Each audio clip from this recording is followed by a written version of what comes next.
So much media, so little time. Who keeps track of it all? That would be me. This is Bob Andelman, and this is the Mr. Media Interview, brought to you today on iPhones, Android, Palm, and BlackBerry by the Stitcher app for mobile devices, and brought to you today by 1-800-DialDJs.com. If you need live entertainment for your party, wedding, bar mitzvah, or corporate event in the New York, New Jersey, or Philadelphia metro areas, check out 1-800-DialDJs.com or call 1-800-DialDJs.com for a real good time. So, where was I before the commercial? Right. Mr. Media is recorded live from the new media capital of the world and home of the late-night TV horror movie show host, Dr. Paul Bearer, Tampa Bay, Florida.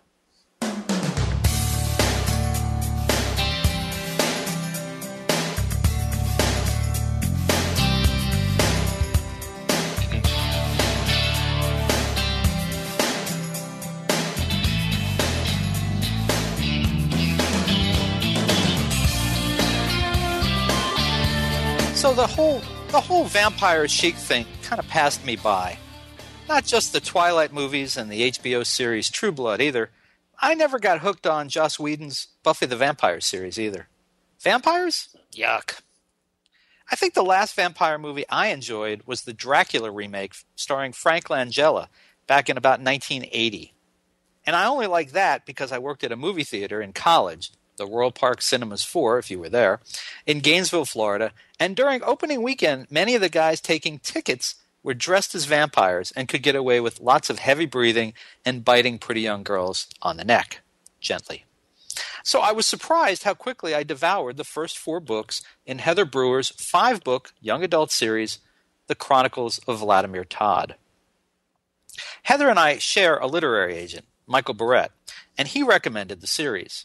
Now, I trust him with my career, so trusting him with suggestions for my free time seemed just as reasonable. And, as usual, Michael was right. Now, we meet Vladimir Tod in the 8th grade, a half-human, half-vampire, trying to find his way in the world of middle schoolers. Now, having a daughter in 8th grade naturally heightened my own interest, but these are damn good stories, vampires or not. Now, I've got a short clip here of Heather Brewer talking about Vladimir Tod. Listen to this. 10th Grade Bleeds is my favorite Vlad book yet. It has the most blood. It has the most action. It has the most fight scenes. It's got the most romance. It has the most of everything. If you like Vladimir Tod, you're going to love 10th Grade Bleeds. Okay, I guess we don't. The Chronicles of Vladimir Tod is... Well, let's just skip ahead then. Heather literally just finished the 5th and final book in the series, and I look forward to hearing about that and some other potentially explosive news that her fans will enjoy. You can learn more about Heather on her website, www.heatherbrewer.com. Heather, welcome to Mr. Media. Well, thank you very much, Bob. How are you? I'm good. Nice to talk to you. How you been? Oh, I've been good. I've been busy. That's what I hear. I actually just wrapped up the final edits on 12th Grade Kills, the 5th book in the Chronicles of Vladimir Tod. So I'm tired, but I'm happy. Well, and I was going to say congratulations, first of all, on the on the success of the first 4 books. But even more so, I know that this last book has been like giving birth, from what I hear. Oh, it's definitely been like giving birth to 8 children at once. You know. Oh. I think it's kind of stressful to finish up a series sometimes, and sometimes it takes a little bit of time to find out where you're really going with it. So I made it. Did it give you kind of a newfound respect, if you didn't already, for J.K. Rowling wrapping up the Potter series? Oh, absolutely, and it also made me say, I never want to finish another series again. I'll just keep writing the books. Did it always? Now you start with 8th grade. And I think if you are catching this on video, if you watch your screen during the course of this half hour, you should be able to see the book jackets that go along with the Vladimir Tod series. They're very cool, very minimal, and very cool. But the books start in 8th grade, then 9th grade, 10th, 11th, and the next book, the final book, will be 12th grade. But did you always intend it to be a 5-book series? That's pretty ambitious, if so. I knew it would be a 5-book series because when I had the idea for the story, I knew how it would begin, I knew how it would end, I knew major points that I wanted to happen throughout the story. And I said, well, how long is it going to take me to get there? And I said, well, it's going to take at least 5 books. So I wanted it to be a school-based series. And so I just basically counted backwards, you know what I mean? Mm-hmm. And initially he was actually 14 when the series started. And then they said, my editor said, now he's 13. And I'm like, all right. You know how that happens. So you added to his life a little bit. Yeah, and it actually works out really well because 13 is my lucky number. So, I've had a lot of luck with Vlad. What was it that made the final book so challenging, though? You'd written 4. You obviously, anyone who's read these knows how intimately you know these characters and what they're all about. Well, see, that's exactly, I think, the problem. When you know characters really well, they become a part of you, and they become a part of your life. And the very idea of letting go of those characters, because you're friends with them. I know Vlad, and he's always there in the back of my head, and commenting on things and snarking on things. And to know that I was going to end his story forever, it's just a little daunting. So I knew the things that I wanted to say in the story, but going about how to say them took me a long time with this one. But I'm very, very happy with the way it turned out. Now, I'm a little concerned because you just said you were going to end his story forever. Now, see, everybody wants to know, too. They all ask me, is Vlad going to live? Are you going to kill him? And I'm like, well, you'll see. And that was the big guessing game with the last Potter book. Was Rowling going to, kill him off or let him live? And, well, he lived, as I recall. And my whole tagline has been from the beginning that I don't believe in happy endings unless they involve blood. So everyone will just have to wait and see if Vlad makes it. So even if I told you that no one's listening right now, you wouldn't just tell me you knew. Oh, I totally wouldn't feel it at all. There are very few people in this world that know how the book turns out. My husband, Michael, our agent, of course, and my editor. That's it. What, if you don't mind me asking, what is it? Because I know that you thought that you were done several times in the process. Without getting into the story details or, too much, can you give us kind of some insight into what, made the book keep coming back to you, why you had to keep working on it? Well, I changed the way that I wrote for some strange reason, because normally I write from beginning to end. I can't write, certain scenes or anything like that. I have to start at the beginning and go all the way through as if I'm reading a story. And for some reason this time, I wrote the last half of the book first. I think I was just anxious to get to it. So I wrote the last half of the book first, and then I wrote the first half of the book last, but I didn't write it, chapter 1, chapter 2. I kind of bounced around chapter 3, then chapter 1, then chapter 7. And it really screwed with the way that I normally write, so I think that kind of had an effect on the manuscript. But I figured my way through eventually with a little guidance. Were you ever concerned that it was not going to turn out the way you envisioned because of that? Absolutely. Absolutely. This has been the book that I've been building up to, the one I've been dying to write, knowing how it was going to go, knowing this is what I want to really write about, but I have to get through these first 4 books first. And then I sat down to write it, and it didn't go well. And then plus, in the middle, I changed editors. So, different editors have a different point of view and a different way of looking at books. And so I got a whole new set of questions, and that made me question myself, and it's been a long road, Bob. I cannot imagine. And folks, if you haven't read these books, you really should. It's they have the young adult fiction tag on them because they are intended. Obviously they're for kids that are, eighth grade through senior in high school.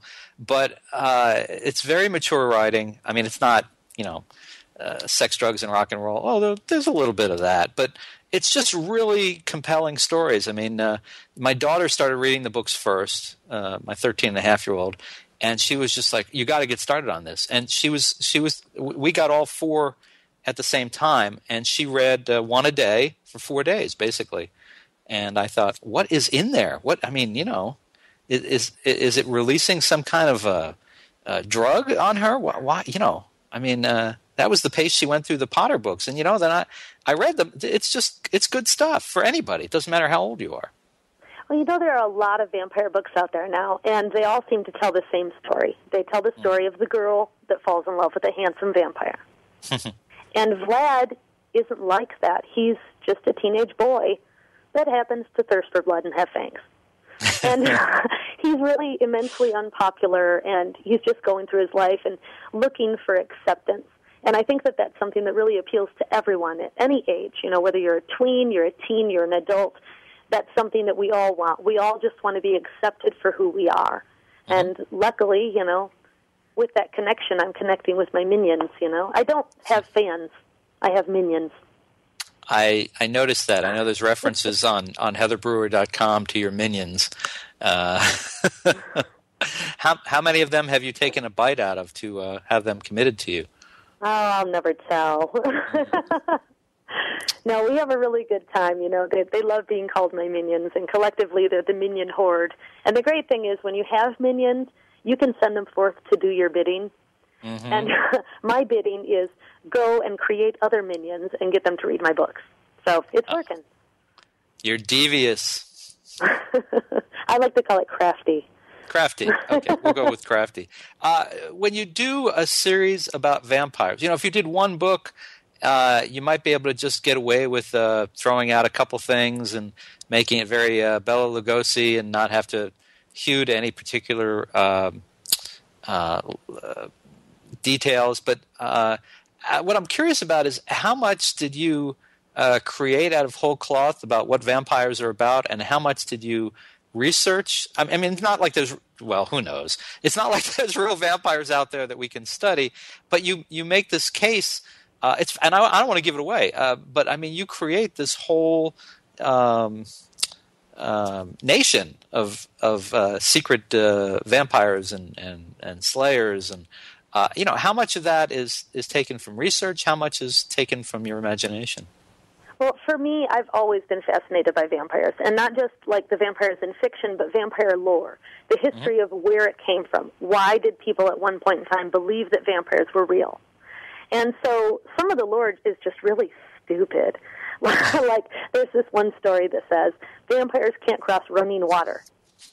And I'm like, well, that doesn't make any sense, because how do vampires travel? So for me, poking fun at some of the vampire lore really was a big part of creating this world, and asking myself, what if vampires were real? How would they live in our world? How would they live amongst us? And what would their rules be? They have to have laws, because I'd imagined that they were really just a sect of society. Mm-hmm. And so it just took a little bit of imagination and reaching back into the vampire lore, but I like to think I got it pretty close, if there really are vampires out there somewhere. All right. Well, let's take a quick break. This is Bob Andelman, and you're listening to the Mr. Media Radio interview with Heather Brewer, author of the Chronicles of Vladimir Tod series for young vampires. I'm sorry, I mean for young adults. That's right. We'll be right back. I'm Mark Sanchez with a message for women. This is the actual sound of my heartbeat. I'm sharing my heart to let you know that the symptoms of women's heart attacks can be different from men's. Please learn more. All it takes is a few minutes of your time in return for years of healthy life. That's a deal even my agent couldn't negotiate. Cover your heart. Learn more. CBS cares.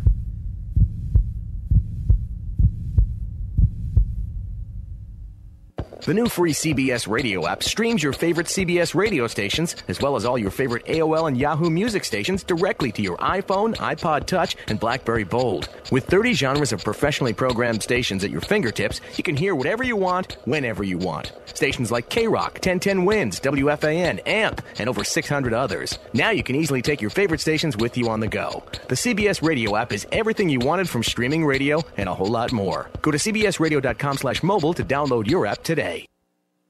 Ranger Station, Ranger speaking. Yeah, hi. I'd like to report a bear sighting? Location. In the forest, near the side of the road. No need for alarm, sir. The forest is where bears live. But this was no ordinary bear. No ordinary bear? Yeah, 1 second I'm having a smoke taken into view. Next thing I know, I am face to face with Smokey Bear. Let me guess, Smokey had a tip for you. He did. He must have seen me toss my cigarette on the ground. He told me never to do that because it only takes one spark to start a wildfire. He's a smart bear. Did you know that 9 out of 10 wildfires are caused by humans? That means 9 out of 10 wildfires can be prevented. That's what Smokey said. I had no idea. That's why Smokey's famous, and you're not. Good point. Get your Smokey on. If you see someone in danger of starting a wildfire, step in and make a difference, because 9 out of 10 wildfires are caused by humans. Brought to you by Smokey Bear, the U.S. Forest Service, your state forester, and the Ad Council. Learn more at SmokeyBear.com. Only you can prevent wildfires.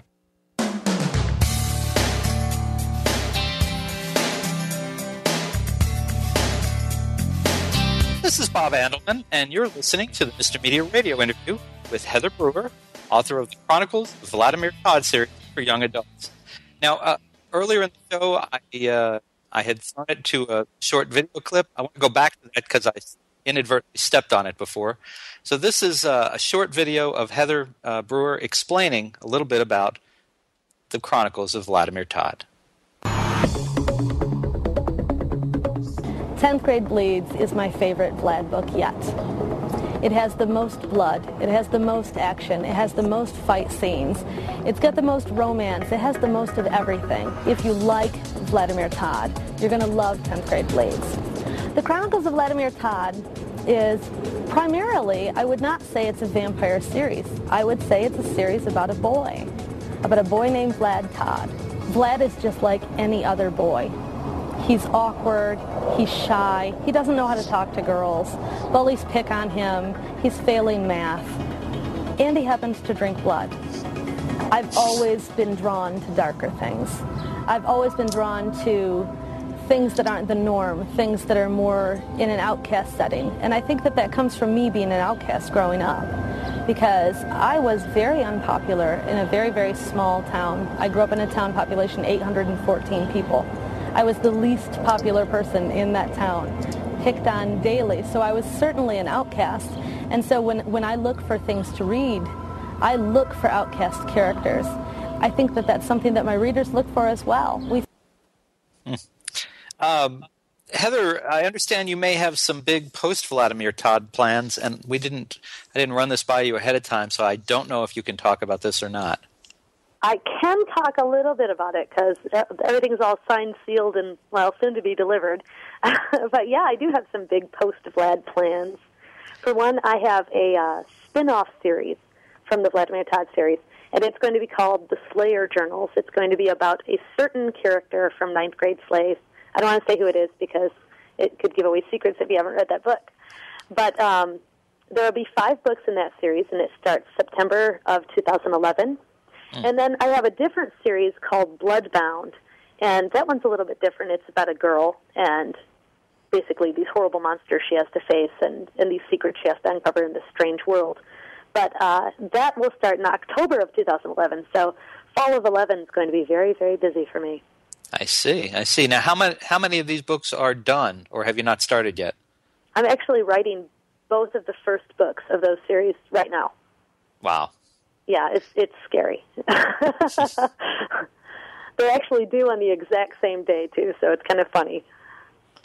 It's weird. Now, has Hollywood come calling about the Vladimir Tod series? Well, I don't know if Hollywood's calling yet, but they might be knocking on the door. I really can't talk too much about it, but hopefully there will be some very, very good news to share with my minions soon. Very good. In the book, one of the things that struck me early on, and it's one of the few things that threw me a little bit off, is that there are references in the book to locations that seem to reference old vampire movies. And I wondered if looking back, if that was kind of a mistake, or why would places in town be named that way? Just coincidence? I don't know. I love throwbacks. I am a huge fan of throwbacks, and whenever I read stuff, like if you read Stephen King, there are certain things that come back in different stories that aren't attached. Like Bob Gray, who was Pennywise, appears both, of course, in It, and he also appears in Dreamcatcher. Little tiny throwbacks like that, just they tickle me pink. And for me, I wanted to give throwbacks to the vampires of old, you know what I mean, to the fictional vampires that really just made me very happy when I was younger. And so naming the town Bathory after Elizabeth Bathory felt very natural to me. Naming the street Lugosi Trail after Bela Lugosi, of course, was just one of those little thank yous from me. And, you know, some people have said that they didn't care for it. Most of the minions have said that they love it, and they love looking for all of those things because they're kind of hidden throughout the book. Some of them are a little more obvious than others. And there is a character whose name seems to be a bit of a bow to a television yeah, vampire. And you're totally right on that. It absolutely is. Yeah. And we won't go into that. I don't want to give anything away. But people who've read it know what we're talking about. And people who haven't will now have to go out and read the books. Right. One of the things I really liked is you handle relationships. Well, first of all, you know, I almost forgot about this. The main character, Vladimir Tod, is a young man. You, to the best of my knowledge, have never been a young man. And I thought, my first thought after, I think by the second book was, I thought, wow, how does she know what's going on in a preteen, teen boy's mind so well? And then you handle the relationships between this boy and the rest of the world. Really, just, you know, I don't know where you got that from. Well, for me, I think that relationships are everything, no matter who you are. It's how you interact with your friends and your enemies that really shapes your life. And just because Vlad happens to have fangs doesn't mean that he doesn't have feelings. And so the way he interacts with, like, say, his best friend Henry, of course, is very different than the way he interacts with other vampires or with the pretty girl in class. And so it just was very natural for me because I feel like I'm part Vlad. You know what I mean? Mm-hmm. That part of me that never felt like I belonged anywhere, that's Vlad. And so, you know, it's just another reason he doesn't fit in anywhere. Is because, you know, he's got fangs, so he doesn't fit into the human world. But then he's also half human, so he doesn't fit in with the vampires. So that internal struggle really, I think, makes him pretty universal. Now, one more question before we let you go. I know you don't refer to your fans as fans, but as minions. I imagine you get some very interesting minion mail. Oh, yes. Actually, several times a week, I get emails from vampires that tell me I've gotten the story pretty close to the real thing. So, I don't know if they're actually vampires, but just in case they are, I make sure that I read them all and take them to heart. Got it. Well, folks, listen, you can find the first 4 books in Heather Brewer's hit series, The Chronicles of Vladimir Tod, at great bookstores everywhere, or, of course, you can order it online at mrmedia.com, mrmedia.com. Oh, you know, I didn't even ask you. I'm assuming, I think, that the final book will be out in December, or is it later than that? No, 12th Grade Kills is actually going to come out on my birthday, September 21st, 2010. Oh, my daughter is going to be excited. Her birthday is September 25th. She will be very excited. So there you go, Rachel. Happy early birthday. That'll save me a lot of money. I can afford one of Heather's books. And folks, one more thing. You can learn more about what's going on in the life and career of Heather Brewer at her website, www.heatherbrewer.com. And Heather, thank you so much. It was a pleasure to spend time with you, and I expect we will probably talk again. Thanks so much, Bob. I had a great time. Thank you. Best of luck. Thanks. Bye-bye. Bye. And for more original interviews with young adult novelists, you can surf over to our main website, www.mrmedia.com. That's where you can listen to my earlier conversations with Lisa McMahon, James Dashner, Sarah Czar, and many more. And you can now hear Mr. Media while you're on the go with Stitcher Radio. Stitcher is a free news and talk mobile application. The latest episode of Mr. Media is always available for you there. No syncing needed, no memory wasted. It's available for your iPhone, your Palm Pre, Android phones, or your BlackBerry. Downloading is easy, so go to Stitcher.com or check out the App Store for your individual mobile phone. And please take advantage of this great offer for Mr. Media Radio listeners. Go to www.audiblepodcast.com/mrmedia to get a free audiobook download of your choice when you sign up today. Again, that's www.audiblepodcast.com/mrmedia for your free audiobook. And subscribe to Mr. Media on iTunes, and you'll never miss a show. Just search Mr. Media Interviews from within iTunes and subscribe for free. You can also listen with a piece of string and a tin can in most locations. If you've got an idea for a guest, email me directly at bob@andelman.com. And you can follow me on Facebook or on Twitter, www.twitter.com/Andelman or www.facebook.com/Andelman. Thank you so much for joining us today. Always appreciate when you give up a little piece of your day and come spend it with us. Thanks for listening, everybody.